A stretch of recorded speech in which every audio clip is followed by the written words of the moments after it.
வணக்கம் நம்பர்களே. முக்கியமான விஷயம் இருக்குது. ஒரு சிலது நாளைக்கு டீட்டெயிலாக கொடுக்கலாம்.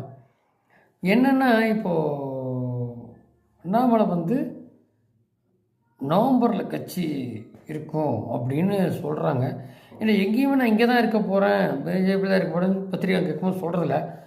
அதுக்கு பதில் உங்களை கேட்காம பண்ண போகிறேன்னா பிள்ளையா சொல்லி பண்ண பிள்ளை சொல்கிறாங்க. இந்த சம்மந்தமானது நம்ம நாளைக்கு டீட்டெயிலாக பார்ப்போம், சுருக்கமாகவும் டீட்டெயிலாகவும். இப்போது அந்த மாதிரி இருக்கும்போது இப்போ என்னென்னா, இந்த இப்போ ப்ரெஸ் மீட் கொடுத்ததில் அவர் இந்த சட்டசபையில் 606 பேர் பாதுகாப்பு இருந்தாங்கிறாரு.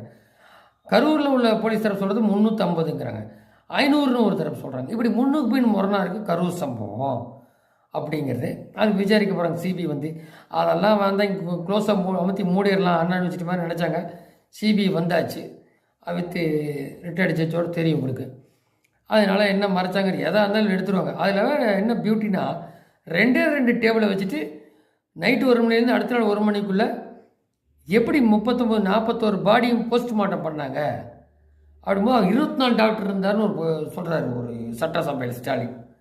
எப்படி 24 டாக்டர் எப்படி இருந்தாலும் ஒரு பாடிக்கு 1 ஹவர் ஆகும், இதெல்லாம் பார்ப்பாங்க, சிபி விசாரிப்பாங்கன்னு இருக்காரு.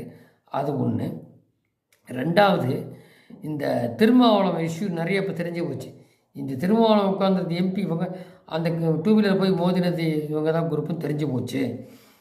அப்போது இவர் என்ன சொல்கிறாரு, எனக்கு யாருனே தெரியாது, அரசியல் விட்டு போகணும்னு சொன்னார் இல்லையா. அதனால் இந்த வேலை அதாவது எப்படி இருக்குமோ அப்படி இருக்கணும். முன்னுதாரணமாக இந்த ரவுடி ராஜெலாம் திமுக தான் இருக்குது, அதை மாதிரி இருக்கார் இல்லையா. இந்த வேலையை நம்ம வர இப்போ போலீஸில் பல பேரை பார்த்துட்டு வந்து ரவுடிலாம் ஒரு அடி திருப்பி 4 அடி வாங்குறதுக்கு ரெடியாக இருந்தால் எப்போ ஏற்பட்ட ரவுடியாக இருந்தால் வா அப்படின்ட்டார். ஸோ அவர் கெத்தாக பேசுகிறது. இப்போ விஜய்க்கெலாம் அவ்வளோ அரசியல் தெரியல.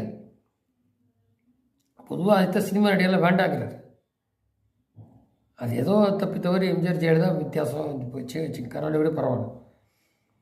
அதனால தான் இப்போ எல்லாருக்கும் நடுத்தர மக்கள்லேருந்து எல்லாருக்கும் என்ன ஆகுதுன்னா அண்ணாமலை தான் அப்படின்னு தெரியுது. அவர் இங்கே தான் இருப்பேங்கிறாரு. இந்த பல சமிக்கைகள் இருக்குது இல்லையா, இங்கே தான் இருப்பேங்கிறாரு. இது சென்ட்ரலோட இதோட தான் இங்கே ஆரம்பிப்பாரா என்னன்றது அதுவும் தெரிஞ்சு போயிடும். அதோட பல கட்சிகள் சேரும். அதில் விஜய் சேர்றதா இல்லை விஜய் வேறு மாதிரி லீடு எடுக்கிறதா, இது சம்மந்தமாக நாங்கள் ஒர்க் பண்ணி நம்ம சொல்லுவோம். அது இவர் சொன்ன அதுக்கும் மேட்ச் பண்ணி சொல்கிறாங்க. எப்படி அது நாளைக்கு தெரிய வரும் ஒன்று. ஸோ முன்னுக்கு பின் முரண் ஸ்டாலின் பேசுகிறாரு. திருமாவளம் வேணா ரவுடி கூட்டிகிட்டு பார்த்தலாம், பல பேரை பார்த்தோங்கிறாரு. பார்ப்போம். நன்றி. ஜெயந்த்.